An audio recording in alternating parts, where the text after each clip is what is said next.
Começou? Começou. A psicologia jurídica, ela é um conjunto enorme, onde cabem diversos serviços, diversos projetos, diversos campos de atuação em que nós, psicólogos, trabalhamos, são campos da psicologia jurídica, tá? Então, a gente vai pensar que jurídico é tudo aquilo que diga respeito à justiça. Justiça é maior que o direito enquanto disciplina. Justiça é maior do que o Tribunal de Justiça. Justiça é maior do que o Ministério Público. Justiça é maior do que a Defensoria Pública.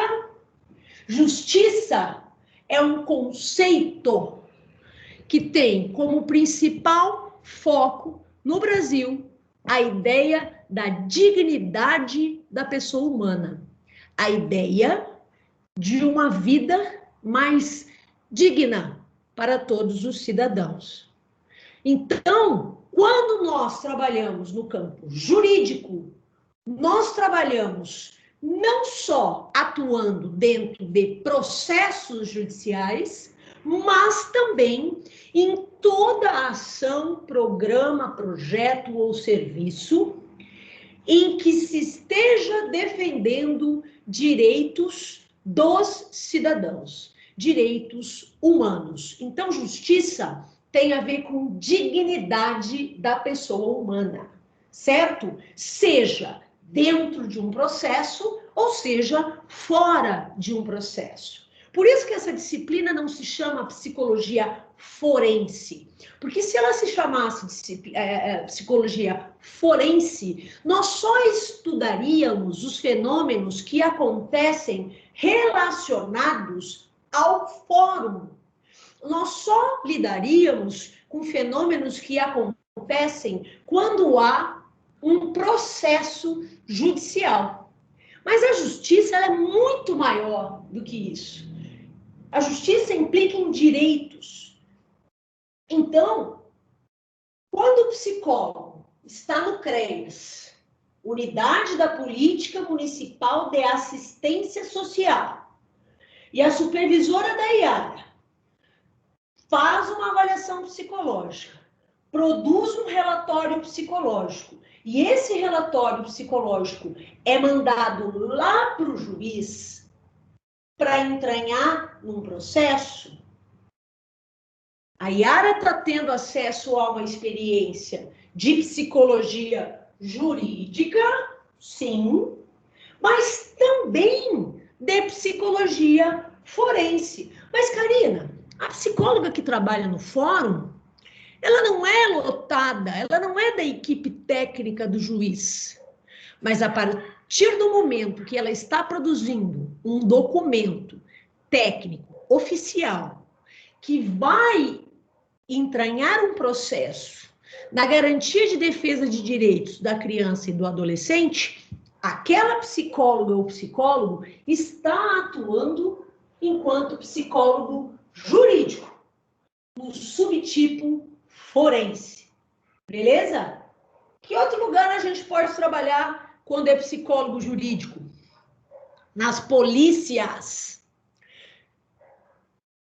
O Brasil não tem o hábito de fazer o que se faz muito nos Estados Unidos, que é ter as equipes de perfiladores, né? Que são profissionais estudiosos do comportamento, geralmente psicólogos ou da cognitiva comportamental ou da das linhas que analisam comportamento, e esses colegas são especializados em estudar o cometimento do crime e o perfil das pessoas que cometem crime.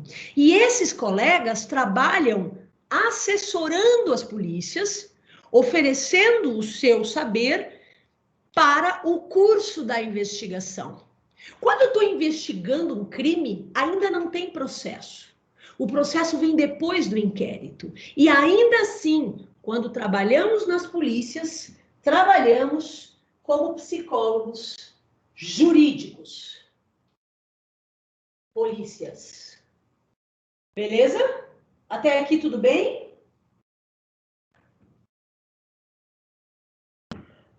Mas, professora, que outro lugar a gente trabalha quando trabalha como psicólogo jurídico? Bom, presídios. Vocês sabem que eu fui concursada no Sistema Penitenciário Gaúcho antes de vir para o estado de São Paulo. Trabalhar no sistema prisional e não só trabalhar atendendo as pessoas que estão cumprindo pena, né? Mas também estudando e produzindo estudos ou documentos sobre o fenômeno do encarceramento, como fala esse livro aqui, da Juliana Borges, né? Quando o psicólogo está dentro de um presídio, fazendo avaliação para progressão de regime, ou para individualização da pena, ou para entender como está a vida psíquica de mulheres ou homens encarcerados, nós estamos trabalhando no âmbito da psicologia jurídica também. Então, presídio também é lugar que tem psicólogo e psicóloga jurídica. Então, presídios. Que mais? Quem chutar mais um lugar e acertar agora, que vocês estão muito mudos, eu não estou conhecendo vocês, vai ganhar 0,5 na média da prova. Isso pode salvar um semestre, hein? Que outro lugar trabalha psicólogo jurídico?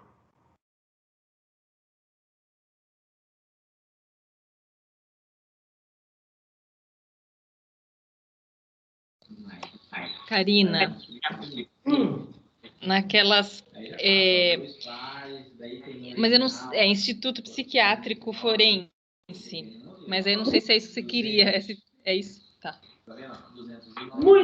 Muito bem, Ana Paula. Meio ponto na média para você. Direto na média. Se fizer a prova, vai ganhar meio ponto. Tá gravando e eu tenho que anotar depois. Exatamente. O nome disso são hospitais de custódia, tá? Hospitais de custódia. Karina, a gente vai ver isso? Claro que sim. Quer ver? Eu estou procurando aqui o livro que eu já escaneei para vocês. Ó, hospitais de custódia.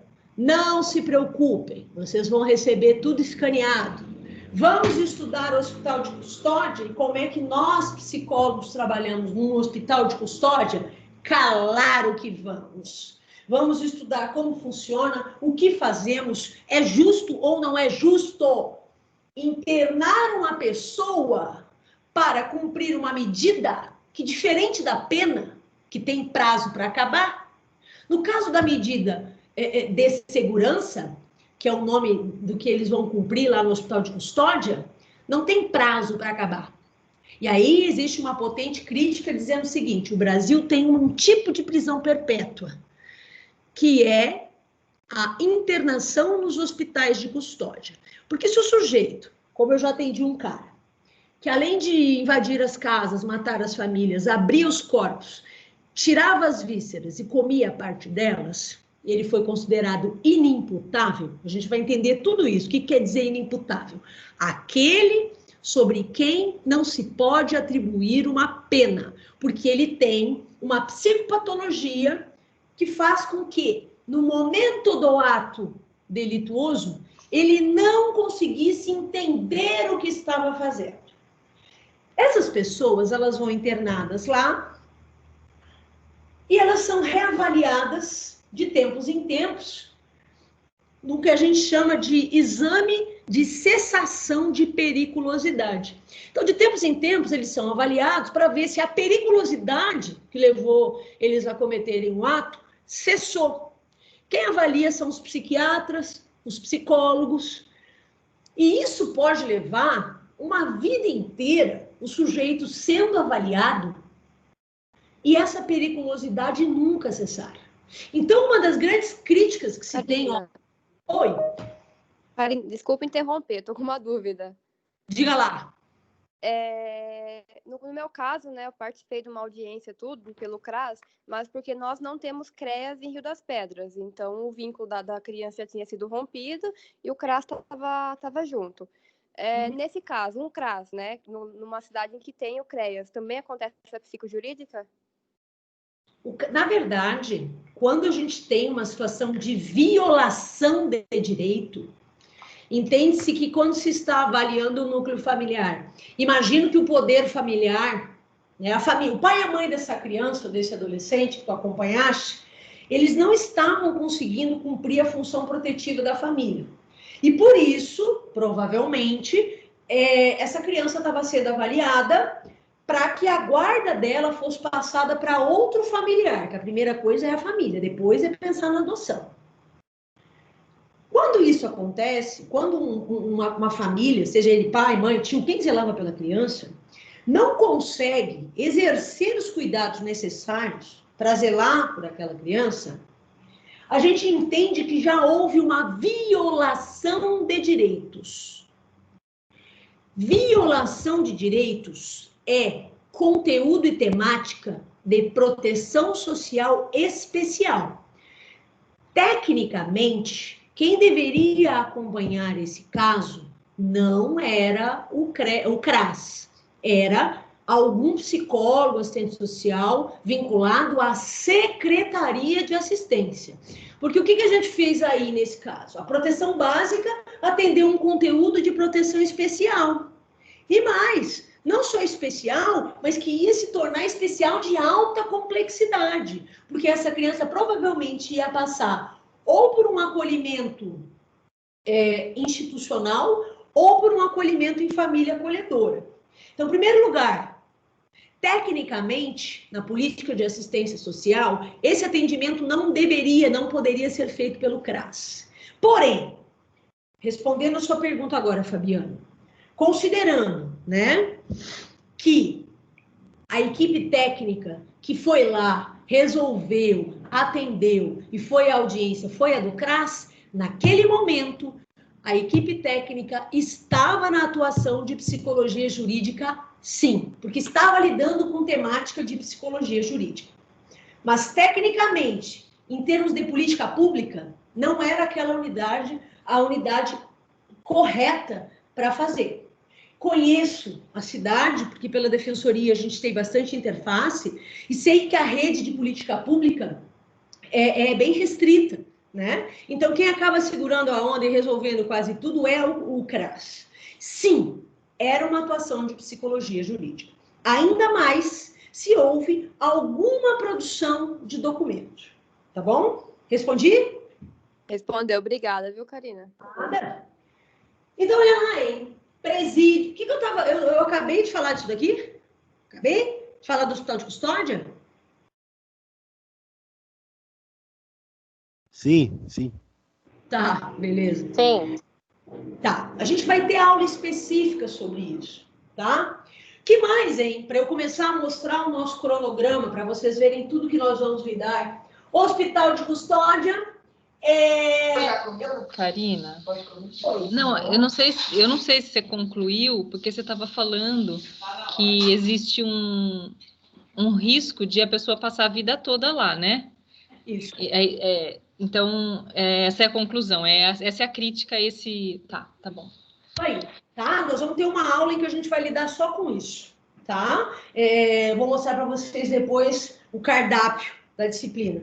E aí eu queria dizer para vocês que eu fiz essa disciplina muito feliz. Eu peguei, gente, sem mentira nenhuma, 5 ementas de universidades federais brasileiras, tá? Porque eu queria uma disciplina não só técnica, mas crítica também. Então, eu peguei a Federal da Bahia, que é um primor em crítica social, em análise. Peguei a Federal Fluminense, que é outro foco, né, de reflexão social e tudo mais. Peguei a UERJ, a Federal de Alagoas e a Federal do Paraná. Peguei essas 5 ementas, analisei tudo que eu entendia que elas tinham de bom e montei uma ementa para vocês. Então, a disciplina de vocês, ela foi construída, pautada em emendas muito interessantes de universidades federais, tá? Para a gente poder fazer uma disciplina assim, ó, maravilhosa, tá? Mas vai dar trabalho, só vou avisando. Então, assim, ó, crítica, como a Ana bem pontuou, existem críticos que dizem que a única prisão perpétua que existe no Brasil é quando as pessoas são internadas nos hospitais de custódia.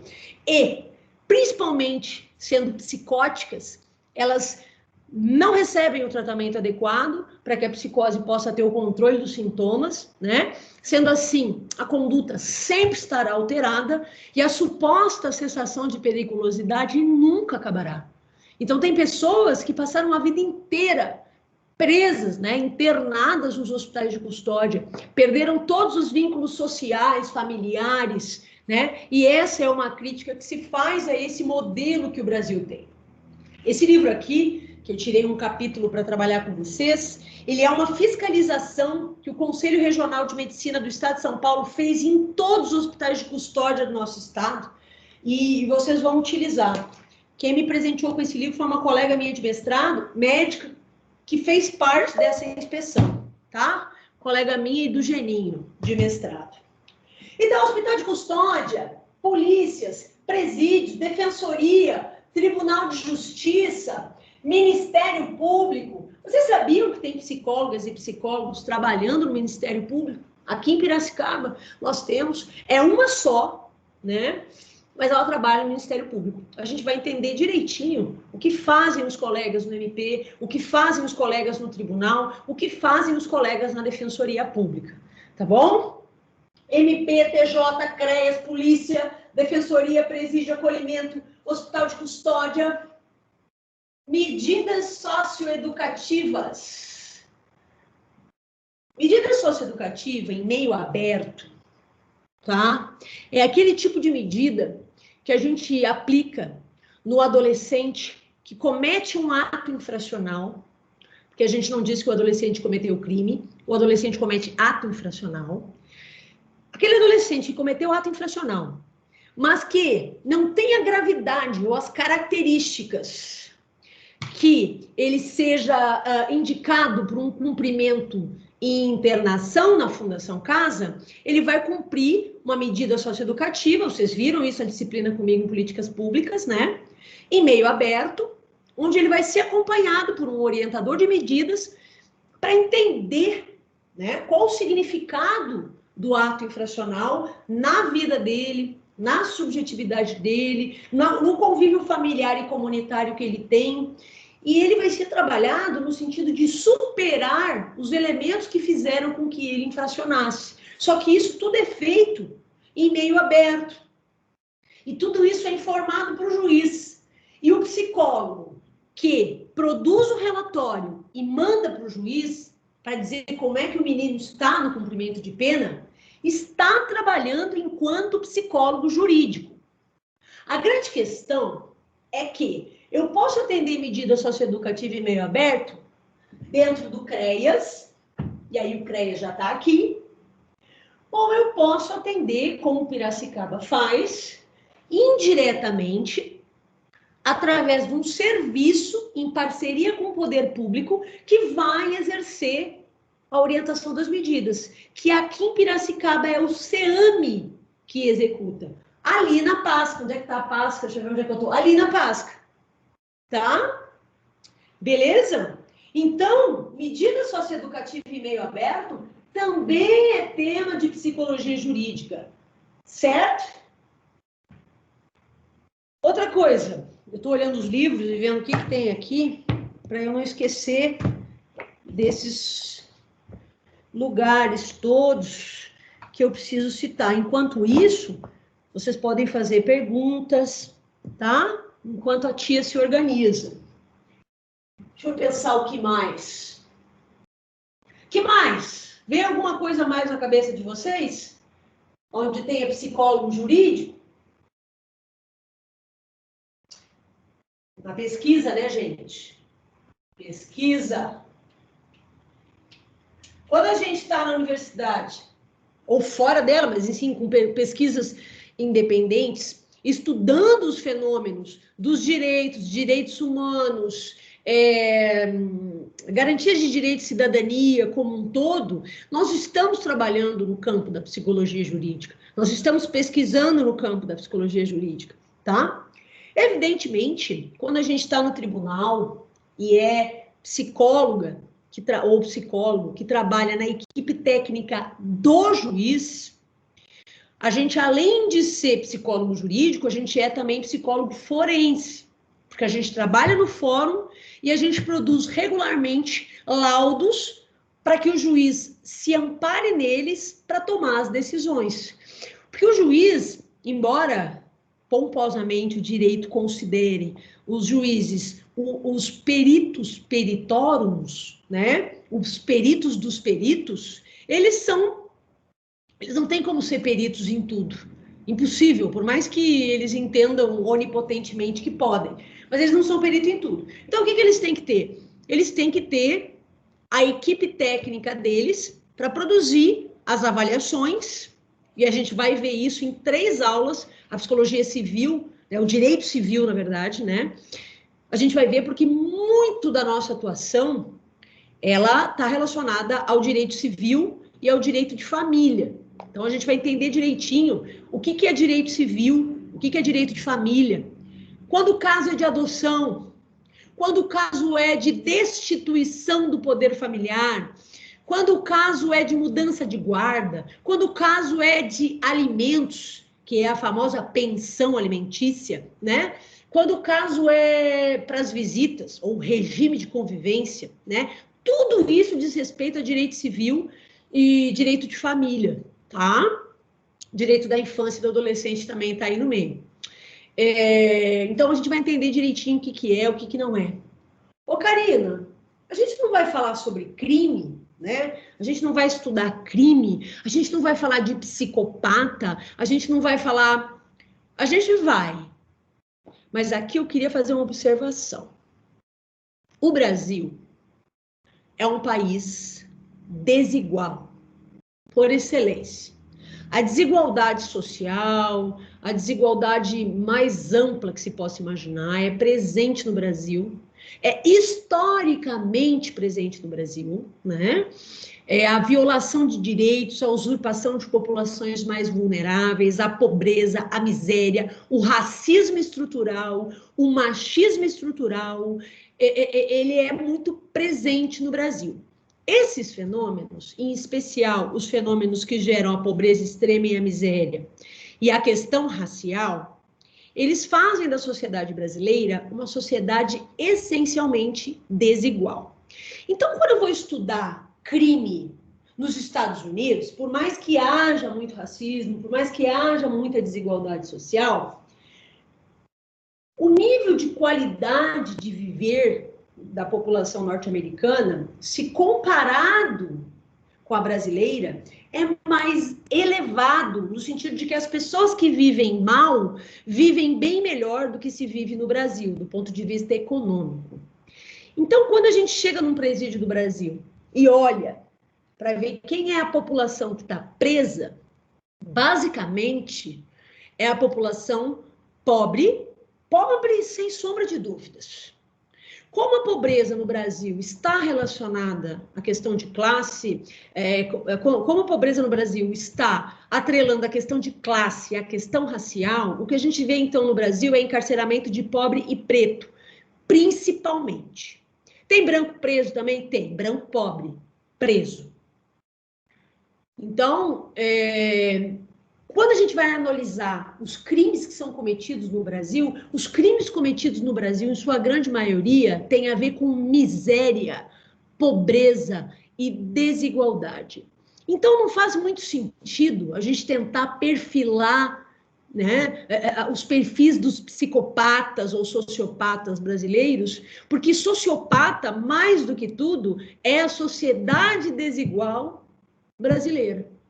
Então, a maior perversão é da estrutura social, do Estado brasileiro, certo? Que seleciona, e a gente vai ver quando a gente falar de presídio, a gente vai ver seletividade no encarceramento, e prende determinado grupo de pessoas. Mas, Karina, como é que você pode afirmar que o aprisionamento em massa, né, o encarceramento em massa no Brasil tem a ver com pobreza e discriminação racial, racismo, na verdade? Como é que você diz isso, Karina?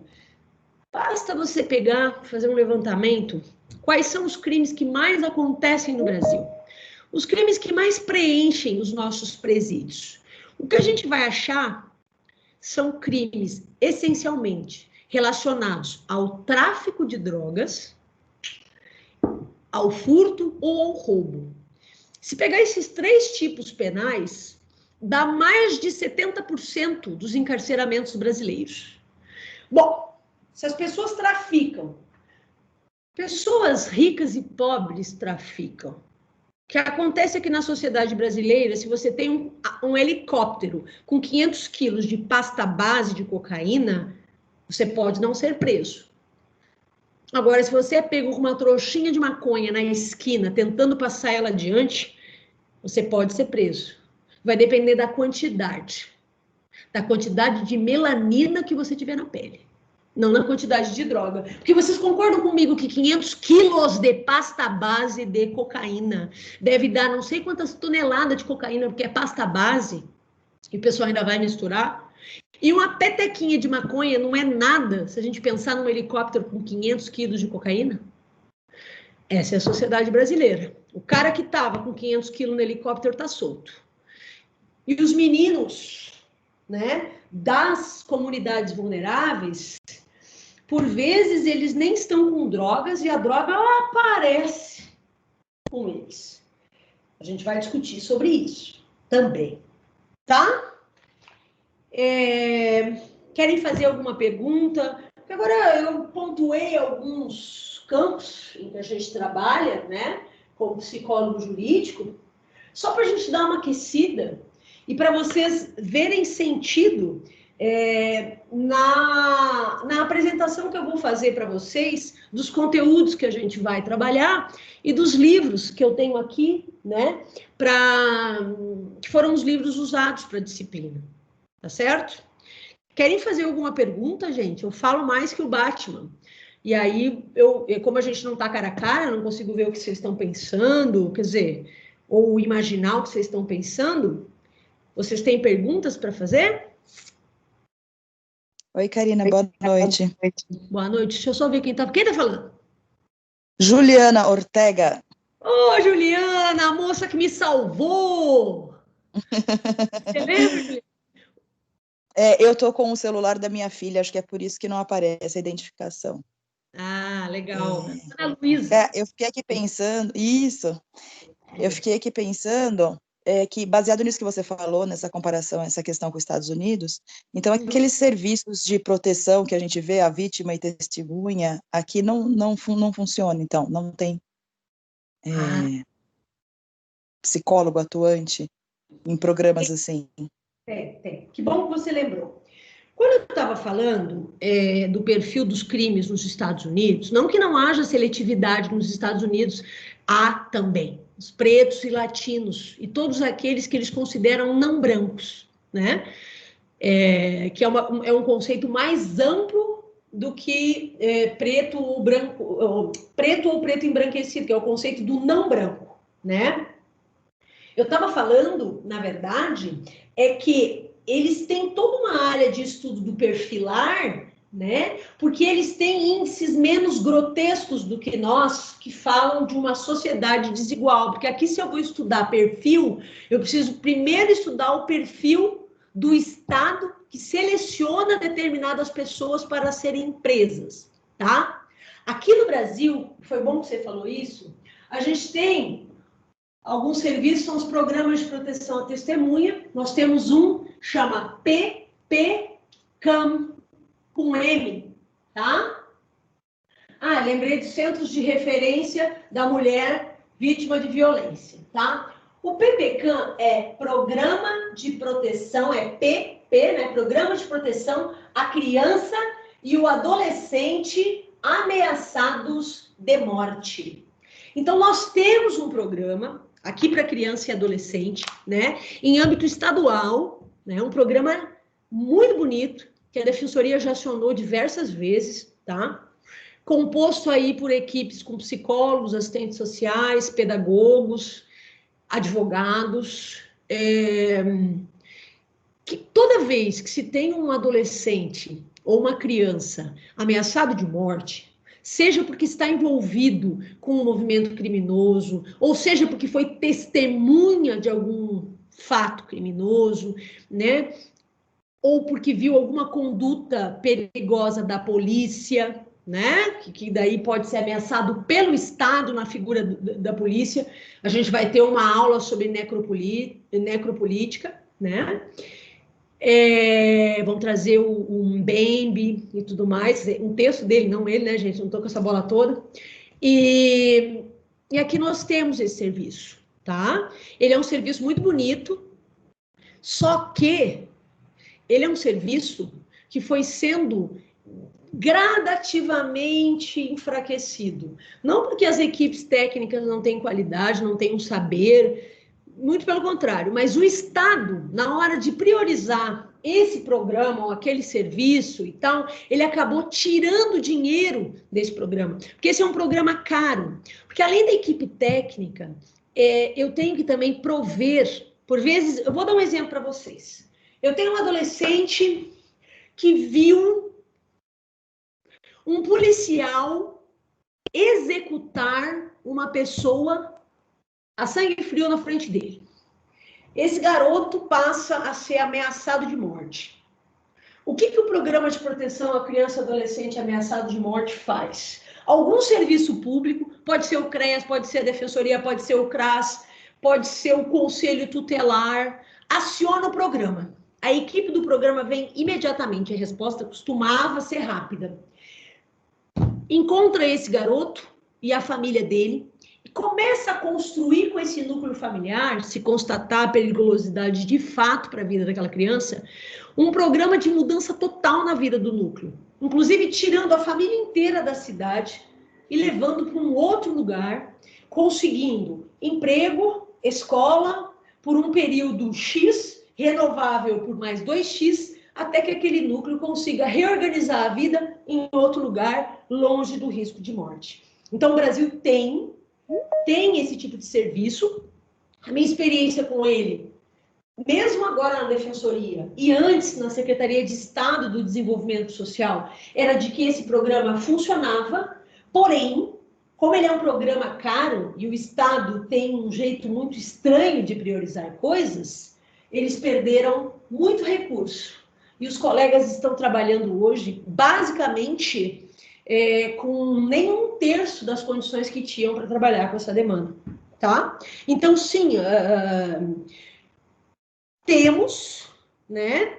Porém, ele, no estado de São Paulo, está sucateado. Da mesma forma, existe um serviço para adultos ameaçados de morte, que testemunharam ou que foram delatores, né, de algum crime, e eles também têm esse programa, mais ou menos num funcionamento semelhante, cada estado constrói o seu. Esse para adulto, eu me lembro de ter contato lá no Rio Grande do Sul, quando eu trabalhava em presídio, tá? E aí era um programa assim, tira a pessoa do ar, manda para um lugar incerto, nem a família sabe aonde a pessoa está. E de 15 em 15 dias, trocava toda a equipe técnica e a equipe de policiais. Ficavam morando na casa com aquela pessoa ameaçada de morte, aí ficava 15 dias no lugar incerto, voltava, revezava, ia a outra equipe, e assim até que o sujeito saísse da condição de periculosidade, tá? Que é outro tipo de programa e serviço que a gente trabalha, sim, tá? Beleza? Respondido, Ju? Beleza, super respondido. Nossa, incrível, valeu. Tchau, tchau. Demais. Diga lá, quem falou? Quem falou? Sou eu, a Ana. Fala, bicho. Eu acho que uma coisa legal para a gente pensar também que, pelo menos aqui, o que a gente vê mais dentro do PPCAM são jovens que, na verdade, têm que se proteger daqueles que deveriam proteger eles. Você vê um número imenso de jovens aí protegidos da própria polícia. Exatamente. A gente vai ter uma aula que a gente vai ter uma aula só sobre polícia, tá? Eu já vou apresentar o relato das... Esse livro aqui, gente, chama-se Das Técnicas de Fazer Desaparecer Corpos. Esse é um livro do Fábio Alves Araújo. Se eu não me engano, isso aqui é a tese de doutorado do Fábio, que foi premiada, né, pela Escola da Magistratura do Rio de Janeiro. Esse livro é maravilhoso, porque o Fábio, se eu não me engano, ele é jornalista. E o que o Fábio fez aqui, para concordar com o que a Ana falou aí? O Fábio fez uma extensa pesquisa documental, sabe? O cara pegou jornais, o cara fez um estudo aprofundado de todas as vezes em que, polícia busca ossadas de Acari, todas as vezes que corpos desapareceram. Mas é qualquer corpo? Eles entram lá no Terras de Piracicaba, mete o pé na portaria, sai batendo no vigia, cata alguém lá e desaparece o corpo? Não, né, gente? Não. Desaparecimentos, violência e sofrimento com a política de aniquilamento, que é a ideia desse livro, tá? Que tem a ver com a necropolítica, que a gente vai ver numa aula. Então, na aula que a gente estudar polícias, a gente vai estudar o que é a necropolítica. Necropolítica é a política de morte, mas morte de quem? Quem morre de morte violenta no Brasil? Quem mais morre? Palhinha, Atlas da Violência. Quem mais morre de morte violenta no Brasil são os jovens de 15 a 29 anos pretos. Homens pretos. São aqueles que mais morrem no Brasil de morte violenta.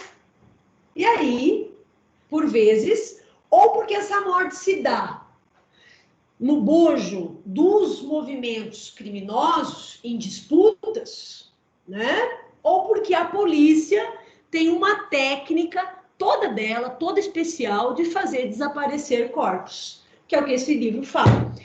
Então, a gente vai ter aula de psicologia jurídica. Claro, a gente vai aprender a fazer laudo, relatório, parecer técnico, para mandar para o juiz. Tanto que a minha intenção, eu ainda vou conversar com a Mari, é que a B2 de vocês seja a produção de um laudo técnico, fundamentado. E eu vou querer que esse laudo tenha o perfil do laudo que se eu poder pegar ele e mandar para o juiz. Mas a gente vai discutir aprofundadamente, porque somos psicólogos e psicólogas, né? O conceito mais amplo de justiça. O que é justiça? É justo um país que mata transexuais a cada minuto? Não sei se a cada minuto, não deve ser, mas assim, o país que mais mata transexuais? É justo? É justo que nós não tenhamos políticas de proteção para essa população? O nosso país é um país em que, se uma mulher for estuprada e engravidar, a Constituição brasileira, olha aqui, ela diz e assegura que ela pode fazer um aborto, e ele é legal, e ele tem que ser feito em qualquer hospital público brasileiro. É justo uma sociedade onde uma mulher é estuprada, engravida, vai buscar o seu direito de aborto legal e ela não pode fazer porque as equipes se negam e ninguém regula isso? A gente tem o caso da menina de 10 anos, né, que foi, assim, culpada, achincalhada, né, porque foi proceder um aborto decorrente de uma violência sexual continuada. Então, é justa uma sociedade dessas? Não, ela não é. Ela não é justa. Então, a gente vai estudar a formalidade do que faz o psicólogo no MP, o que faz o psicólogo no TJ, o que faz... É óbvio que vai. Vocês vão aprender a fazer um laudo, redigir um documento oficial, mas o mais importante para mim, ou tão importante quanto, é que a gente entenda as armadilhas que a sociedade brasileira constrói, né? Quer dizer, eu tenho uma Constituição linda, cheia de direitos, mas que não se efetiva. Então, nós vamos aprofundar sobre isso, nós vamos entender sobre isso, tá? A gente vai fortemente trabalhar com isso, tá bom? Então, o que a tia vai fazer agora para vocês, ó? Até porque hoje eu não vou segurar, eu pensei em segurar vocês só até as 10, o que vocês acham? Tô brincando. Ó, o que a tia vai fazer agora, então? Já dei uma pincelada aqui, mais ou menos, o que é psicologia jurídica, tá? Falamos, né, o que é justiça, não é justiça, mas agora eu vou apresentar para vocês a ementa da disciplina. Na verdade, um compilado, né, de conteúdos que vão ser dados aula a aula, tá? Primeira coisa, não se assustem, porque a titia mandou esse livro aqui para vocês, com 700 e tantas páginas. Não chorem, tá bom? Parem com isso, vocês estão quase se formando. Eu quero uma resenha crítica desse livro inteiro. Mentira, só que não, mas é mentira. Mas não é, mas é. Mas é verdade, tá? O Jorge Trindade foi meu paraninfo. Ele me deu aula, eu tive a honra de ser aluna dele. E ele é um dos caras que mais manja de psicologia jurídica. Aliás, eu tive um papa e uma papisa da psicologia jurídica que me deram aula. A gente vai estudar um texto da Sônia Rovinski. A Sônia também foi minha professora. Ela foi minha professora de psicologia social 1 e 2. E esse cara aqui me deu aula de psicologia jurídica 1 e 2, que eu tive também. Lá no Rio Grande do Sul, a psicologia jurídica é muito forte. Eu fiz a minha graduação, não veio ao caso quanto tempo faz, eu acho que os vídeos da gente falando das carreiras ainda não foi para o ar, mas eu fiz psicologia há muitos anos já, e naquela época já era muito forte lá. Então, o que eu quero trazer para vocês, assim, é o que a gente tem de melhor nesse campo no Brasil, tá? Então não se assustem, eu acho que a Juju, que é a monitora, já mandou para vocês esse livro aqui. Guardem ele, esse livro é caríssimo, tá? E é legal vocês terem a versão escaneada para pesquisar e tudo mais. Vão ter capítulos que eu vou tirar dele, sim, e aí ele já tá com vocês. É só vocês chegarem lá e pesquisar, tá bom? Querem fazer alguma pergunta ou eu já posso apresentar os conteúdos que eu vou dar aula por aula? Pergunta? Só uma dúvida, Karina. Esse último livro que você mandou aí, eu tenho uma cópia da tese de doutorado do Fábio Alves Araújo. Será que é o mesmo? Das consequências da arte macabra de fazer desaparecer corpos. Será que é? É do Fábio? É a dissertação dele, então. Você deve ter a versão original antes dele esmiuçar e transformar em livro. Uhum. Tá, tem 316 páginas. Acho que deve ser a mesma coisa. É a tese dele, né? E aí depois ele submeteu a tese à apreciação, ganhou o prêmio, e como prêmio ele pôde transformar a tese em livro e publicá-lo, tá? Manda para nós, Betiol. Manda para nós. Eu vou mandar no nosso grupo agora, demora um pouquinho para chegar, mas eu já estou mandando. Beleza. Aí depois alguém manda para mim também, tá? Então vamos lá. Eu vou compartilhar a tela e vou mostrar para vocês agora, aula por aula, o que a gente vai ver ao longo desse semestre. Hoje eu quero só curtir vocês. E eu vou trazer só um conceito lá inicial, mas ó, semana que vem o pau começa a torar. Então, hoje nós vamos trocar ideia, matar saudade, até porque eu estava super aflita para encontrar vocês, morrendo de saudade, e eu quero curtir vocês hoje. Mas semana que vem não tem mais curtição, não. Só maldade no olhar. Olha lá, eu vou dividir com vocês a tela, vamos ver se está aberto aqui. Tá. Deixa eu compartilhar. Aqui. Estão vendo?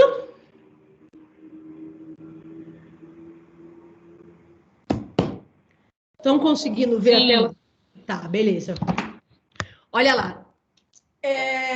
Na aula 1, que seria hoje, mas que eu vou dar de fato semana que vem, hoje eu vou dar só uma introdução, a gente vai ver essa coisa assim, o que é psicologia jurídica, o que é psicologia forense. Então, quando eu falo discussões terminológicas, vocês vão ver nos livros, psicologia jurídica, psicologia forense. Na verdade, gente, essa discussão sobre termos, ela é muito mais teórica e didática do que propriamente importante, entendeu? Se vocês perguntarem aí para qualquer estudioso, né, da psicologia jurídica ou forense, ele vai dizer para você, é mais ou menos isso, mais ou menos aquilo, mas no fim das contas, isso é um estudo mais didático que a gente faz, assim, só para diferenciar uma da outra, mas elas versam todas, uma está contida na outra, e elas versam todas aí sobre os mesmos conteúdos, basicamente, tá?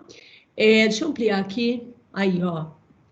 Então, olha lá, discussões terminológicas, né? O que é jurídico, o que é forense, a história da psicologia jurídica no Brasil e no mundo, né? Como é que ela começou no Brasil, por onde ela começou, por onde ela começou no mundo. Psicologia jurídica, ela começou pela psicologia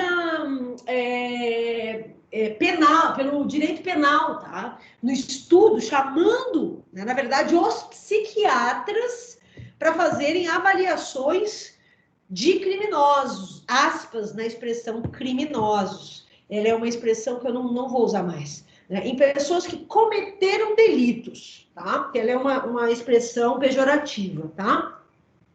Então, a gente começa com a psiquiatria, depois a psicologia vai entrar no entendimento psicodinâmico desses fenômenos, para além de classificar o sujeito como alguém com uma patologia ou não, tá?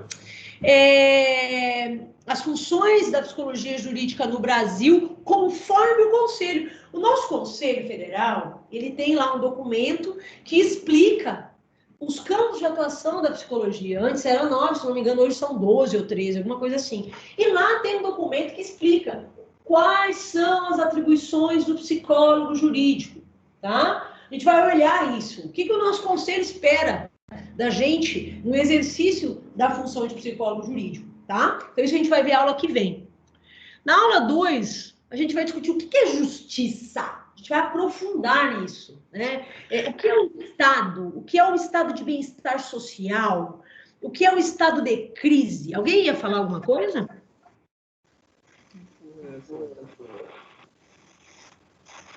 Ó, fecha o microfone aí que nós estamos ouvindo tudo, hein?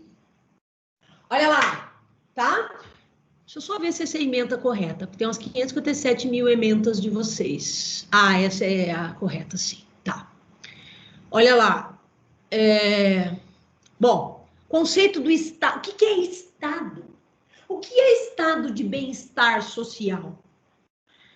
O que é o estado de crise, né? Que o nosso amigo Bauman, né, se utiliza desse livro aqui, onde ele fala o estado de crise, onde ele diz assim, bom, para explicar estado de crise, eu tenho que explicar estado de bem-estar social, né? Para explicar estado de bem-estar social, eu tenho que explicar estado.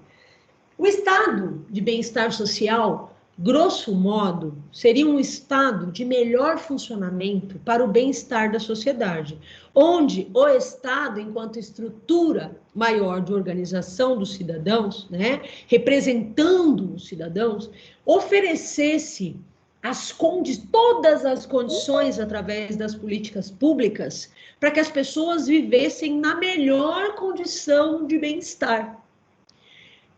O Zygmunt Bauman, Titio Bauman, o que ele faz nesse livro, Estado de Crise? Ele diz o seguinte: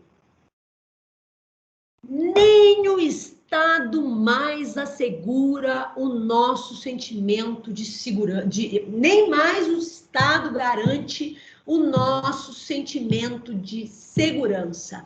Nem o Estado mais pode prover os mínimos para que a gente viva bem em sociedade. E aí discorre toda a discussão desse livro, Estado de Crise, tá?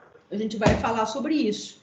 Por quê? Porque o Estado não assegura mais segurança, o Estado não assegura mais alimento, o Estado não assegura mais transporte acessível, o Estado não assegura mais educação de qualidade, o Estado não assegura mais ampla e satisfatória saúde pública. O nosso SUS está sucateado, congelado para 20 anos sem aumento nos recursos. Agora a gente teve e está tendo uma puta de uma pandemia. Quem é que está segurando a onda? É o SUS, mesmo sucateado, tá bom? Então, a ideia de estado de crise diz isso, nem o Estado mais consegue assegurar. O que gera na população mundial? O sentimento de que nada pode nos proteger, nada pode dar conta. Estamos a esmo, estamos por nós mesmos, tá?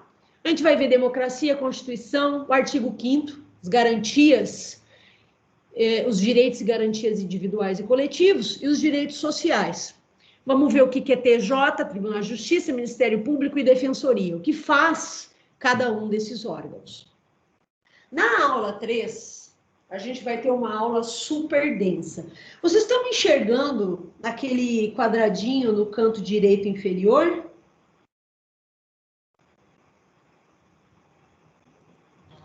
Sim. Tá, porque eu vou mostrar alguns livros aqui, tá? Eu tenho uma coleção que eu estou apaixonada, chama Construindo o Compromisso Social da Psicologia, onde eu peguei para falar de juventude com vocês, esse livro aqui, basicamente. O nome dele é Violentamente Pacíficos, desconstruindo a associação de juventude, entre juventude e violência, tá? O que eu vou trabalhar com vocês quando eu trabalhar juventude, tá? E sistema de justiça? Eu vou começar, vocês vão começar lendo, eu já escaneei, né? Esse texto aqui, que esclarece pra gente essa ideia, né? Essa ideologia, né? De que o jovem é fundamentalmente violento, seja o jovem pobre ou rico, mas que a violência é algo inerente à juventude. Evidentemente que o pobre que não é abastado, ou o jovem que não é abastado, ele está na linha de frente, né, de uma série de riscos e vulnerabilidades. Mas a gente vai começar desconstruindo essa ideia de que juventude é sinônimo de violência, né? E aí a gente vai esmiuçar isso. Outra questão que a gente vai ver, né, é sobre o extermínio da população pobre e preta brasileira, tá? A gente vai analisar aí o Atlas da Violência e vamos fazer algumas reflexões a partir da leitura do Atlas, tá? A gente vai estudar também ato infracional, conforme o Estatuto da Criança e do Adolescente e conforme 2 documentos do Conselho Federal de Psicologia, um que diz como trabalhamos e enxergamos o fenômeno de ato infracional, que leva o adolescente a ir para a Fundação Casa Interno, e o ato infracional que leva o adolescente a cumprir medida socioeducativa em meio aberto, tá? Prestação de serviços à comunidade ou liberdade assistida, que são os 2 tipos de medida em meio aberto.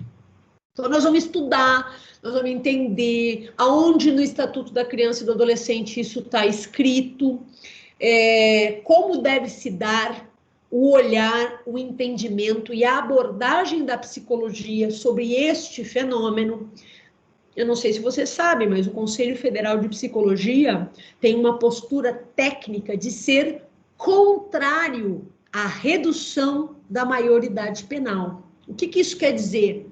O nosso conselho, nos últimos anos, na minha avaliação, tem agido com muito coerente com a responsabilidade social da psicologia, com a ideia da psicologia política, de que a psicologia é uma ciência que deve estar a serviço, evidentemente, da saúde mental das pessoas, seja lá onde nós exerçamos a nossa profissão, E justamente por isso, a psicologia, ela tem que ser instrumento de consciência das pessoas. Começando por nós, psicólogos.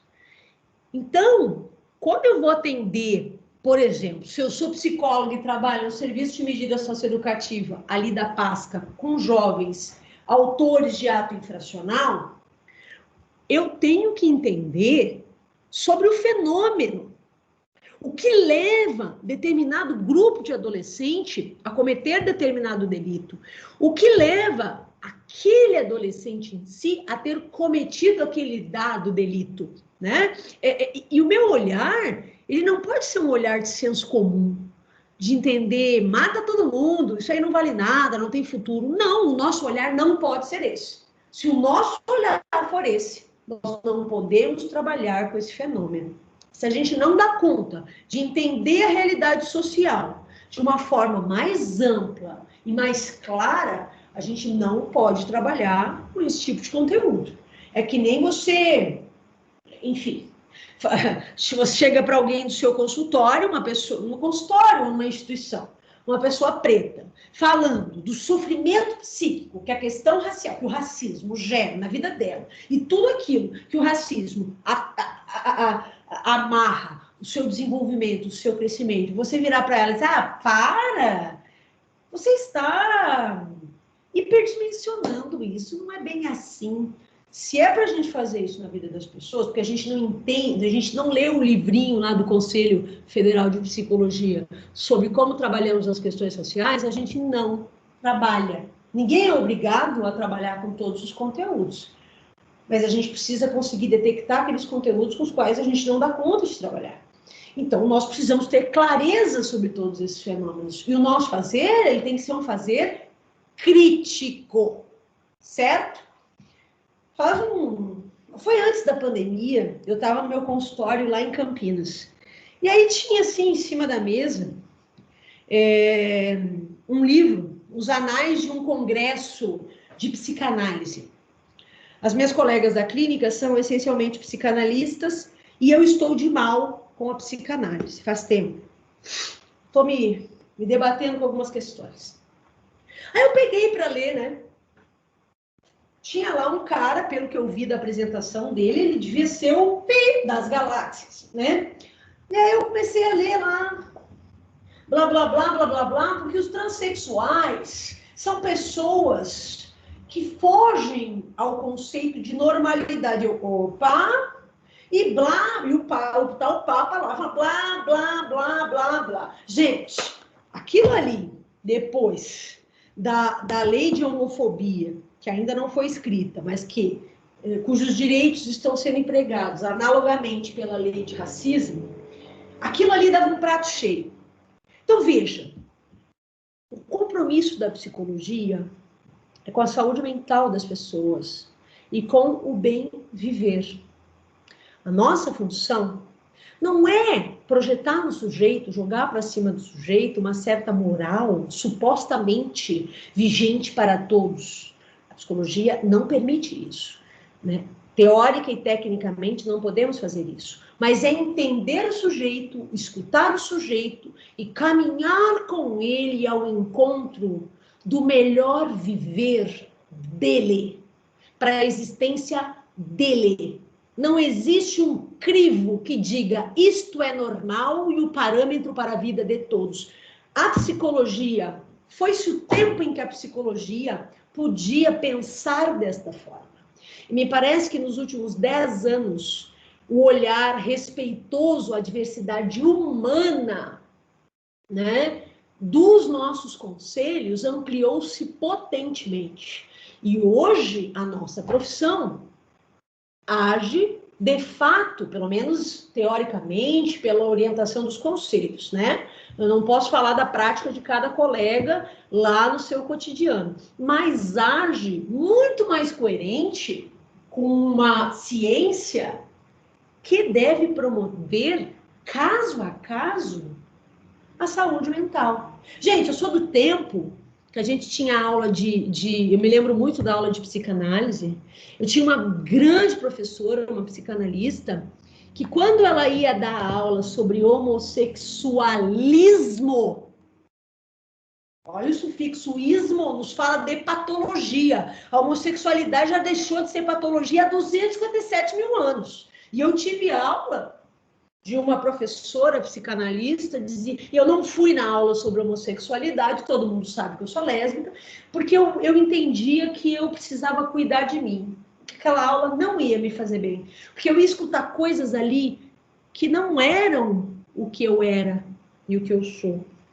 De ouvi-la dizer, olha, o homossexualismo não é mais patologia, mas quantas vidas, quantas pessoas viveram em sofrimento por causa dessa ideia de um conceito moral de certo e errado, seja lá qual for o conteúdo. Eu estou usando a questão da homossexualidade como um exemplo, mas a questão racial, a questão migratória, a questão de gênero, né? Você pega alguns autores, a mulher é vista como autores que são misóginos. De você ler, né, o ódio às figuras femininas. Chega. Isso não tem mais espaço na nossa ciência. E não pode ter. Nós trabalhamos em prol da saúde mental das pessoas. E é o indivíduo que vai me mostrar o que é saúde mental para ele. Não sou eu que vou chegar lá com esse cara aqui, ó. Cadê ele? Ele estava aqui. Ah, com esses dois caras aqui, ó. Conhecem, né? E dizer, peraí, que eu vou achar a sua classificação aqui dentro. Não! A nossa ênfase é na saúde. A nossa ênfase não pode ser na doença. Oh. Para mim, sumiu agora a sua imagem. Não sei se para todo mundo. Não sei se fechou a câmera. Para mim também. Ah, voltou. Oh, os caras que eu mostrei são esses aqui, ó. Conhecem? Ah, sim. Tá? É importante saber de psicopatologia, claro. Psicólogos e psicólogos estudam psicopatologia, sim. A gente pode dar um diagnóstico, óbvio. Temos que saber bem para dar um diagnóstico, como qualquer profissional, inclusive os psiquiatras. Mas a nossa função principal é promover saúde mental. Não classificar patologia. A classificação patológica, quando nós fazemos, é com uma finalidade específica, né? Com uma função específica, né? Porque o nosso trabalho é fomentar a saúde mental, né? Não unicamente detectar e constatar patologia, certo? Beleza? Até aqui tudo bem? Como vocês falam? Olha lá. Vamos adiante. Estava falando, né, de juventude. Aqui, ó, outra coisa interessante, ó, além do extermínio da juventude pobre e preta brasileira, o mito das drogas. Cadê minha amiguinha, que eu adoro ela? Ela não tá aqui, peraí. Aqui, ó. Difíceis ganhos fáceis. Esse livro fala sobre a falácia da guerra às drogas no Brasil. Ah, guerra às drogas, vamos subir o morro, vamos matar todo mundo, vamos acabar com os traficantes. Gente, vamos deixar de ser inocente. Essa disciplina é uma disciplina que vai fazer a gente perder a ternura. Não, a gente vai endurecer sem perder a ternura, certo? Mas olha só, no Brasil, a guerra às drogas não é contra o filho da juíza, que foi perdoado lá do delito que cometeu, traficando droga sintética. Não é do filho do deputado, com 500 quilos de cocaína no helicóptero. A guerra às drogas no Brasil, ela é para exterminar pobre. De preferência, pobre preto. Então, a gente vai olhar para isso. Como é que isso acontece? Quem é que eu mato? Né? Onde eu quero chegar se eu reduzir a maioridade penal e começar a encarcerar jovens de 16 anos? Se, na verdade, o problema do crime no Brasil é um problema, antes de tudo, social, não é criminal. E aí a gente vai discutir isso. O que significa dizer isso? Tá? Vamos estudar medida socioeducativa, internação fechada, tá? Nesse livro aqui, ó, que eu gosto muito, ó, Segurança Pública e Violência, um livro que eu conheci quando eu estava fazendo a especialização em segurança pública. Desse livro, eu escaneei vários artigos dentro dele, já estão lá, pastinha por pastinha das aulas para vocês, e a gente vai ter assim, ó, o encarceramento de adolescentes, o caso da FEBEM, tá? Na época que ele foi escrito, ainda se chamava FEBEM. Aqui é a Fundação Casa, e lá no Rio Grande do Sul, que é de onde ele... Na verdade, ele não é do Rio Grande, mas quem escreve é de lá. Chama-se Fundação FASE, tá? Nomes diferentes para o mesmo tipo de instituição total, como diria Goffman. Karina, o que é uma instituição total? Uma instituição total, a palavra total quer dizer o seguinte: toda a vida dos sujeitos acontece lá dentro. Eles moram lá, estudam lá, vivem lá, coabitam, né? Perdem suas identidades individuais, né? Exemplo, manicômios, é o nome de um livro. Prisões, conventos, exército, essas são instituições totais, beleza? Devem ter estudado com o Geninho quando fizeram grupos, né? O Goffman, o Irving Goffman, tá?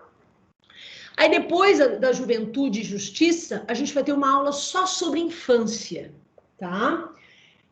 Bom, a gente vai ver o ECA, mas a gente vai ver também alguns fenômenos, ó, a gente vai ver acolhimento, seja o acolhimento institucional, ou seja o acolhimento em família acolhedora, um programa de família acolhedora, né? A gente vai discutir um pouquinho, antes mesmo de chegar na Criança em Foco, né? Sobre alienação parental. O que é alienação parental?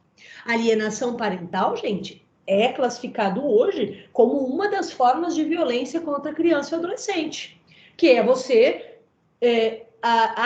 como é que eu posso dizer, depreciar tanto um dos pais para a criança, ao ponto da criança não querer mais ter contato com aquele pai que foi alienado.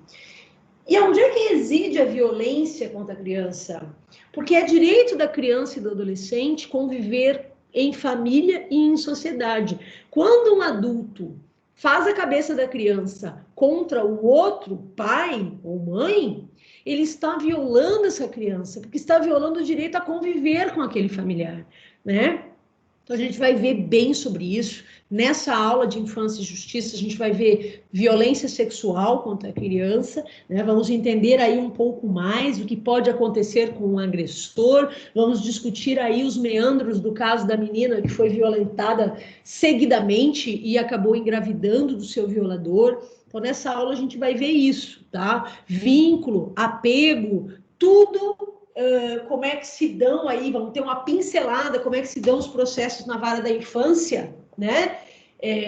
Infância infracional, quando uma criança comete um ato infracional, o que acontece com ela? Se com um adolescente ele vai cumprir uma medida, com a criança acontece o quê? Tá? A gente vai ver tudo isso, beleza? Perguntas até aqui? Karina, tenho uma dúvida. Diga lá.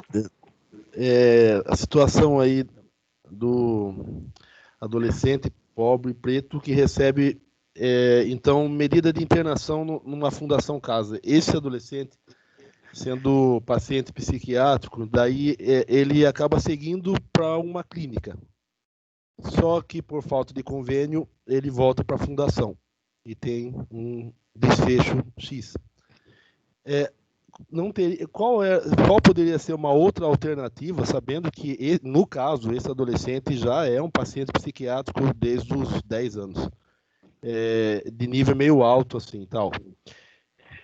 E no outro caso, uma adolescente que recebe medida de internação, uma tentativa de tentar ajudá-la, visto que o que aconteceu com esse adolescente não foi legal, mas ela tem um monte de TOs, né? Um monte de infrações. E o juiz pode pedir para reavaliar o caso e trazer essa moça para a fundação? é uma dúvida no sentido de os dois lados me parecem bem ruins, né? Inclusive o caso que você citou do rapaz que come lá, que mata a tia, entrega o coração para a sobrinha, numa entrevista com o delegado ele fala, seria melhor se ele fosse preso, porque a internação é bem pior. E pelo que eu venho acompanhando, quem sai de uma internação psiquiátrica, né, a gente já sabe como que é essa questão toda, né, das clínicas, sai assim com a vida muito comprometida. Então, a minha dúvida é o seguinte, até que ponto o juiz pode determinar, interferir o futuro, né, desses jovens, a saída de um lugar para o outro, isso e aquilo. Tá. Deixa eu falar uma coisa para vocês. Infelizmente, no direito brasileiro, se o juiz não pode tudo, ele pode algo muito perto de tudo, tá? Então, essa é uma grande crítica que juristas, psicólogos jurídicos também fazem, a figura do juiz no Brasil, a maneira como a gente lida com a figura do juiz no Brasil. Ao ponto de ter um cara que xinga o cara que manda ele botar a máscara, e o cara já tem 257 mil processos disciplinares e ninguém faz nada, ele está afastado ganhando salário em casa. Então, o Brasil, ele endeusa os seus juízes, tá? A justiça brasileira, ela é formal, arcaica e tacanha. Tá? Porque, assim, o juiz, ele pode ser uma figura de grande atuação social, no sentido de ser uma baita de uma figura. Eu tive a honra de conhecer o juiz, o desembargador Antônio Carlos Malheiros, um cara fantástico, tá? Fantástico. Ele tem vídeo nosso na internet, de uns eventos que a gente fez junto. Fantástico. Sabe aquele juiz que entende que o lugar que ele está é de grande poder, se ele quiser exercer um grande poder positivo sobre as pessoas, no sentido de que as decisões dele libertem, sejam justas também. Esse cara, depois no final eu conto um caos que ele contou num lugar, que foi o dia que eu conheci ele, que foi quando eu adorei, eu gostei demais da fala dele. Olha que eu sou chata pra caramba. Então o juiz, ele pode determinar tudo, inclusive se o garoto está dando trabalho no acolhimento, soca um BO nele e manda tirar daqui, porque sossega o acolhimento. Eu já vi muito isso. Antes de trabalhar aqui em Pira, eu trabalhei na Secretaria Estadual do Desenvolvimento Social. Então, eu trabalhava com a supervisão de 43 cidades, incluindo Campinas, em como eles executavam a política de assistência social. Então, eu entrava em 43 cidades, enxergava CRAS, CREAS, acolhimento, tudo, que eu supervisionava, porque eu trabalhava no governo do estado, e eu supervisionava os municípios. Então, eu já vi tanto relato de acolhimento, eu trabalhei fortemente naquele período em que as unidades de acolhimento tiveram de ter menos crianças acolhidas, já com uma proposta para as casas-lares, eu vivi isso com muita intensidade. Então, eu já vi muita coisa acontecer em unidades de acolhimento, né? Então, o juiz pode quase tudo, tá? É muito difícil alguém chegar e dizer, ó, juiz, pisou na bola, vamos reverter a sua decisão. Então, se ele quiser, ele pode mandar para uma comunidade terapêutica. Nós estamos agora num momento em que, inclusive, está tendo lives sobre isso, onde a legislação permite que se internem os jovens nas comunidades terapêuticas, né? Horror isso. Primeiro, com todo respeito, tá? Todo respeito.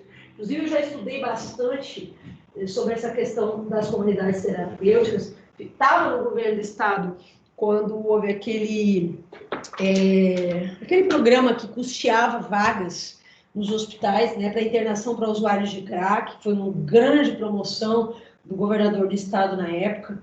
Esse livro aqui é um livro bem interessante sobre comunidade terapêutica do De Leon, né, Teoria, Modelo e Método. Porém, comunidade terapêutica não é clínica, nem pode ser. Então, se eu tenho uma pessoa com um problema potente de saúde mental, né, seja ele o uso de substâncias, seja ele psicose, que eu imagino que é disso que você citou aí, né, um caso já crônico, um caso que já vinha há muito tempo, sei lá, um transtorno de conduta e depois culminando numa psicose, imagino que seja algo desse sentido, né, eu não vou mandar esse adolescente para uma comunidade terapêutica. Mais ainda, se nessa comunidade terapêutica só tiverem adultos. É um absurdo. Tanto que o Conselho Federal se posiciona contrário. E aí a gente vai discutir, vou trazer um texto para vocês, falando sobre isso. Então, qualquer medida para tentar, de alguma forma, apartar ou ocultar, quer ver? Champinha. Caso de Champinha. Em função do Champinha. Champinha é aquele garoto, que eu acho que lá na região de Taboão da Serra, não sei, matou um casal de jovens, né, o menino e a menina, manteve a garota por uns dias sendo violentada e tudo mais, depois matou ela também. Esse crime gerou uma comoção, evidentemente, um crime brutal, com muito conteúdo violento, né, muito potente. Naquela época, eles criaram um tipo de unidade que é tipo um hospital de custódia, só que para adolescentes. Vamos socar o Champinha aí, deixa ele até o fim da vida, até a população brasileira esquecer dele, né? E criou-se aí um Frankenstein para poder deixar aquele jovem preso mais tempo do que um jovem que tivesse ido para a Fundação Casa. Não, criou-se um precedente. Quem pensou esse modelo, quem pensou essa estrutura, também foram os juízes, né? Você, não, vamos acalmar a opinião pública, soca o cara lá e deixa ele até o fim da vida. Entendeu? Aí a gente apazigua todo mundo. Então, não consegui entender exatamente a sua última pergunta. Mas, na verdade, quando a gente tem um jovem com problema psiquiátrico que comete um ato infracional, mais ainda, né, por causa da condição de pessoa em condição especial de desenvolvimento e o entendimento teórico da proteção integral que a gente tem que dar para a criança e o adolescente, a priorização dele em face de qualquer outro ser humano, o raciocínio é generalista. Se houver 20 pessoas e você tiver um único salva-vidas, né, um colete salva-vidas, e você tiver de escolha, todo mundo adulto e tem só um adolescente, aquele colete tem que ser dado para o adolescente, segundo a legislação brasileira, a Constituição, depois o ECA. Então, eu nunca vou pensar em expor um adolescente com problema psiquiátrico a não só expor esse adolescente a conviver com outros, que pela conduta dele podem agredi-lo, porque quando eu faço isso, eu estou expondo não só esse adolescente com psicopatologia, mas todos os outros que também têm que ser protegidos. Que se eu trago um moleque que fica fazendo cocô e jogando no outro, ou se masturbando o dia inteiro, e incomodando todo mundo com os seus sintomas, ele está sofrendo e os outros também. Eu estou violando os dois grupos. Então, na dúvida, o que eu tenho que buscar é sempre aquela unidade que tem maior proteção. Se o juiz quiser, ele mete a caneta e consegue colocar esse jovem aonde ele determinar. E isso é fato, tá? Ô, Betiol, eu respondi a tua pergunta. Tá faltando alguma coisa, né? É que a segunda pergunta eu não consegui te entender. Não, respondeu sim, respondeu. É assim, a resposta é sua, é uma resposta ideal, né? O que é ideal. Mas às vezes hoje é real, né? O ideal não acontece, né? Mas assim, eu consegui entender bem, sim.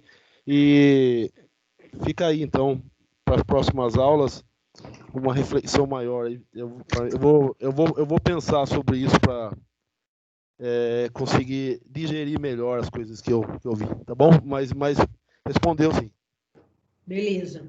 Porque agora eu estou só apresentando para vocês o que virá na disciplina. Já estou dando uma palhinha sobre isso, mas evidentemente a gente vai ter as aulas aprofundadas, vocês vão ter lido o material, eu espero, né? Beleza? Olha lá, ó. Então, na infância e juventude, entram todos esses fenômenos aí, a gente vai usar amplamente esse livro, tá? Que tudo aquilo que a gente vai usar já foi escaneado e será mandado para vocês no momento oportuno, tá? Família, uma relação socioafetiva. O que é a função socioafetiva da família? A gente vai estudar sobre isso, isso é muito importante. O direito à convivência familiar e comunitária. A gente tem um plano nacional que assegura o direito da criança a conviver com a família e com a comunidade. Ah, Karina, que chato isso. Isso não é chato, isso dá base para todo o direito de família, todo o direito da infância e juventude infracional.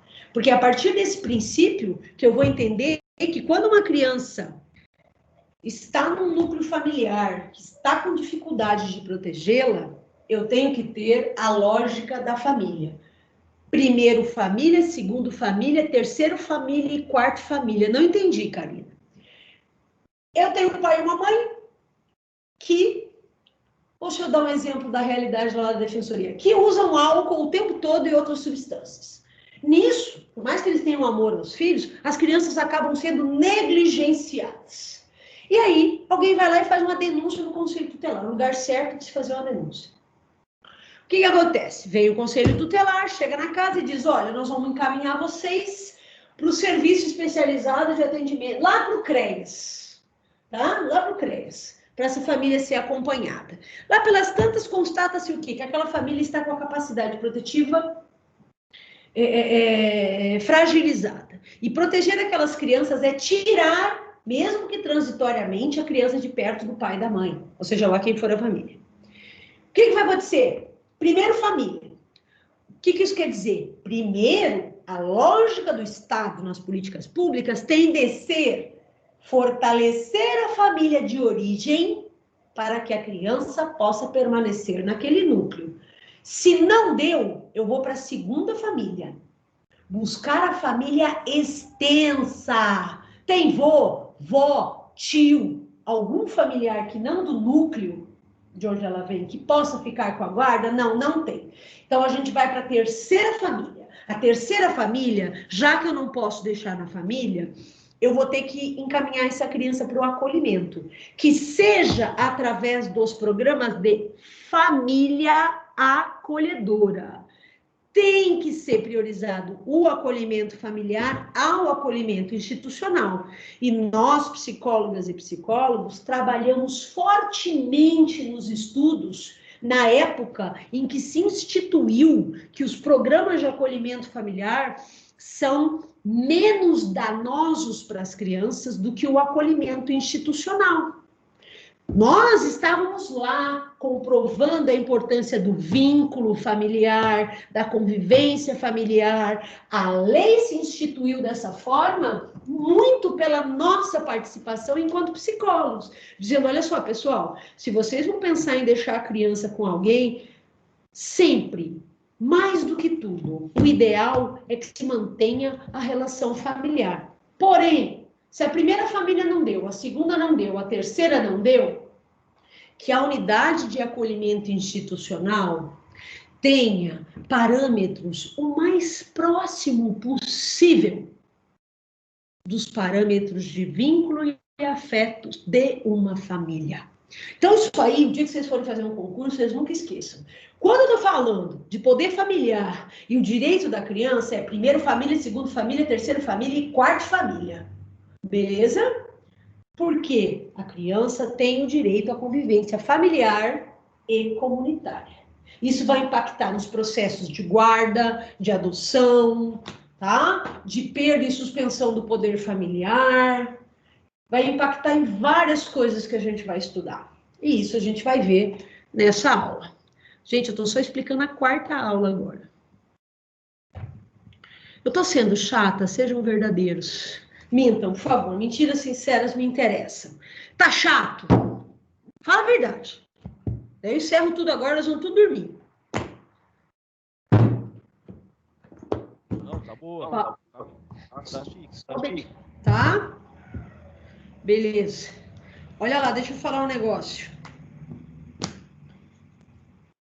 Quinta aula. Encarceramento e seletividade. Começa a aula falando disso, né? De encarceramento e seletividade, né? O que eu quero dizer com isso? Olha lá. Encarceramento e seletividade. A gente vai estudar o encarceramento de homens e entender a população carcerária brasileira e ver quais os maiores índices de encarcerados, que é aquilo que eu falei para vocês lá no início. Quem vai preso no Brasil? Quais são os delitos? Que sociedade é essa? O que significa falar que o Brasil é uma sociedade que seleciona quem vai preso? A gente vai estudar alguns autores nesse sentido. Outra coisa que a gente vai estudar, o encarceramento de mulheres, tá? Mulheres privadas de liberdade, vulnerabilidade, desigualdade, disparidades socioeducacionais, no que tem a ver gênero e pobreza. Por que nós tivemos um aumento de mais de 200 e poucos % do encarceramento feminino durante o decênio de 2004 a 2014? Subiu muito, mais de 200 e poucos % do encarceramento de mulheres. Por que aumentou tanto? Por causa da mudança na lei de drogas. A lei de drogas ficou mais rígida com o pequeno traficante. As mulheres, em especial as mulheres vulneráveis do ponto de vista econômico, elas estão à frente das famílias. Como a mulher, além de ganhar menos, né, de 20% a 30% menos que o homem, a mulher tem mais dificuldade para conseguir emprego, tanto formal quanto informal. O que as mulheres passaram a fazer, né, no seu entorno? Traficar, cometer pequenos delitos de tráfico. Como a lei ficou mais rígida, as pessoas que poderiam responder o processo em liberdade, se elas forem pobres, elas geralmente, há uma tendência muito grande de que elas aguardem o julgamento presas. A mulher de Queiroz estava onde? Ela estava foragida e ela firmou uma condição para se entregar, que ela pudesse ficar em prisão domiciliar com o esposo. E aí o que o juiz fez? Cara de pau. Ele foi lá e disse que fique em prisão domiciliar para cuidar do seu marido. E aí, por que com ela aconteceu a prisão domiciliar, que a gente luta para conseguir manter as mulheres que têm filhos, que são só elas pela família, poderem ficar nas suas casas enquanto corre o processo, tá? Para que elas possam ficar cuidando de seus filhos até que saia a condenação ou a absolvição. Se essa mulher for pobre, a chance dela ficar presa enquanto corre o processo, o inquérito, é gigantesca. Então, no Brasil, nós temos 2 pesos e 2 medidas. Isso também é seletividade do sistema penal brasileiro. Essas são as falhas. Essa é a podridão da justiça, certo? Então, estudar a psicologia jurídica é muito maior do que estudar o que acontece lá no fórum com o juiz. É muito maior do que estudar a produção de documento. É óbvio que isso é importante, muito importante. Mas essa outra parte também é fundamental, porque ela antecede essa parte processual. Ela é o pano de fundo da nossa sociedade. Beleza? Então, vamos estudar o encarceramento de mulheres. Como é que fica a relação dessas mulheres com os filhos? Né? Qual é o lugar da mulher dentro do movimento criminoso? Ela é a grande traficante? Não! O machismo é estrutural nesse país. A mulher não ocupa as posições de destaque nem no crime. Ela fica nas funções secundárias, sem mando, salvo raríssimas exceções. Então, veja, o machismo ele se dá, inclusive, nas ocupações informais. Nem no mundo do crime a mulher ocupa o alto escalão. Beleza? Certo? O status se dá se ela é, aspas, a mulher do bandido. Mas ela não, dificilmente ela vai ser a cabeça do crime organizado. É muito difícil. Pode ter, mas é difícil. Do ponto de vista estatístico, nós não ocupamos o alto escalão do mundo do crime também, tá? Vamos lá, o que mais temos aqui? Tá? Vamos ver o hospital de custódia, onde a gente vai ver esse manual da fiscalização, tá? Vamos ver o que é uma pessoa ser imputável, inimputável e semi-imputável. Karina, como assim? Já falei para vocês, imputável é aquele que era capaz de entender o ato criminoso, mas foi lá e cometeu. A ele imputamos uma pena, porque ele sabia o que estava fazendo. Aquele A semi-imputabilidade, ela é a capacidade relativa de entender o ato criminoso. Geralmente, ela gera uma pena menor com atenuante e muitos juízes gostam de atrelar, o que eu acho coerente, essa pena menor com um tratamento psicológico e psiquiátrico. E o inimputável é aquele que não tinha condições de entender o caráter errado do ato cometido, né? Criminoso do ato coletivo. Karina, me dá um exemplo? Um psicótico, uma pessoa psicótica. Eu estou aqui, de repente, eu vejo, deixa eu ver um familiar, minha mãe subir na escada. Enxergo que ela está vindo com uma faca deste tamanho para me matar. O que eu faço para me defender? Eu sei lá, cato essa garrafa aqui, quebro na mesa, olha que drama, né? Quebro na mesa e mato a minha mãe. Depois, acordando no presídio, ou sei lá onde, cadeia, não sei aonde, num pronto-socorro, alguém me diz, você matou sua mãe. Eu disse, claro, eu me lembro, ela veio com uma faca. Não, sua mãe estava com uma garrafa de café e uma caneca. Café, gente, café. Fica evidente, depois que eu me submeto à avaliação pericial, que eu estava em surto. E o que eu tive quando ela subiu a escada foi uma alucinação visual, de conteúdo visual. Eu, no momento do ato criminoso, estava incapaz de entendê-lo, porque vocês lembram, vocês tiveram um psicopato, que a alucinação é a alteração da função psíquica superior da senso-percepção. O meu sentido da visão viu algo que não condizia com a realidade fática. Eu alucinei. Neste momento em que eu cometo este crime, eu não vou receber pena, porque eu não tinha condições de entender o ato criminoso. Tá bom? Beleza? Então a gente vai estudar sobre isso. Quando é que eu considero um sujeito imputável ou não? O que a justiça faz com essa pessoa? E se a pessoa está presa e lá dentro ela surta? Superveniência de doença mental. Tá? Vamos fazer um intervalo quando for 9h05, não, 9h10, a tia volta e a gente continua mais um pouquinho e eu já encerro a aula. Até daqui um pouco.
Olá, pessoal. Vamos lá. Vamos voltando. Tá todo mundo aí?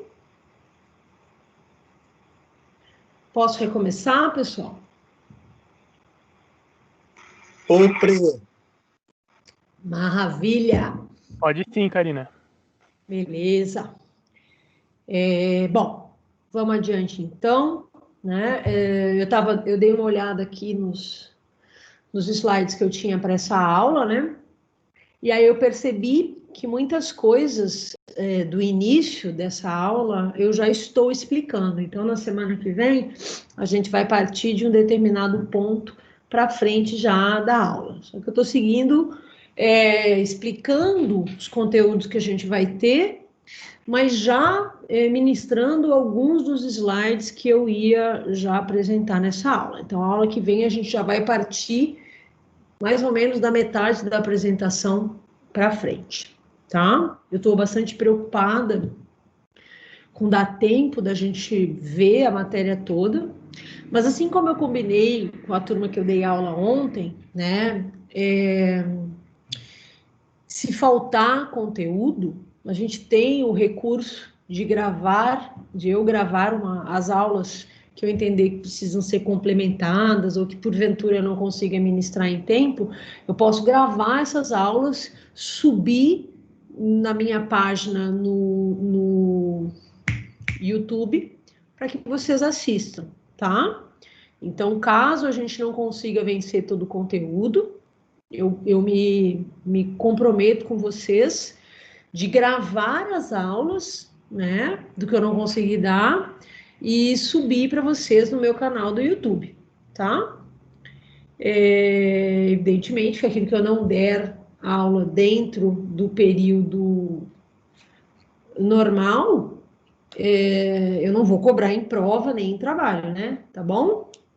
Então, a gente tem esse recurso e pode lançar a mão dele hoje em dia, tá? Vamos um pouquinho adiante, eu vou continuar explicando aqui para vocês.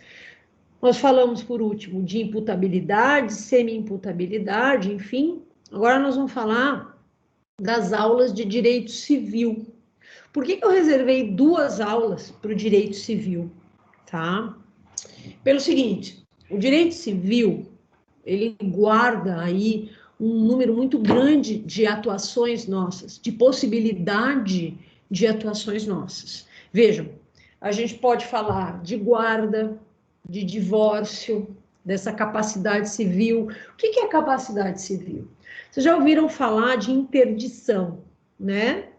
A interdição, ela acontece quando o indivíduo tem a capacidade de responder pelos atos da vida civil, por exemplo, casar-se, gerir o próprio dinheiro, né? Dispor dos bens, vender um bem, comprar um bem. Quando o indivíduo, né, tem, por psicopatologia ou por senilidade, né, pelo envelhecimento, algum tipo de demência, enfim, ou algum acidente que limitou a capacidade do indivíduo, porque ficou com uma lesão neurológica, por exemplo, a gente pode solicitar a curatela, tá?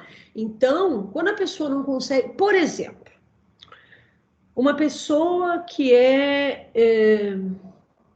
idosa e começa a ter condutas de risco, e a família começa a perceber que isso é em função do próprio processo de envelhecimento, que o indivíduo está perdendo a capacidade de gerir os próprios bens, vamos dizer assim, né? O sujeito vai lá, um idoso vai lá e doa, né, para alguém um bem. E assim começa a sair por aí distribuindo dinheiro, fazendo dívidas, e se percebe que tem alguma questão de ordem psiquiátrica, neurológica, que está fazendo com que aquele idoso, no caso em exemplo, não consiga mais tomar decisões equilibradas sobre a própria vida. A família pode entrar com um processo, né, para se tornarem curadores daquele idoso. Karina, isso não é tutela? Tutela é para menor de idade, tá? Então, na criança, os pais são os tutores da criança, são os responsáveis legais. Quando essa incapacidade civil está limitada num adulto, a gente chama de curatela. Mas para que eu diga que um adulto não é mais capaz de responder pelos atos civis da própria vida, aquele que fica responsável por ele chama-se curador, tá? É muito comum em casos de doenças, psicopatologias da ordem das psicoses, né? Então, a pessoa passa a colocar em risco aspectos da sua vida porque já não está mais no exercício das plenas faculdades mentais. Então, essa pessoa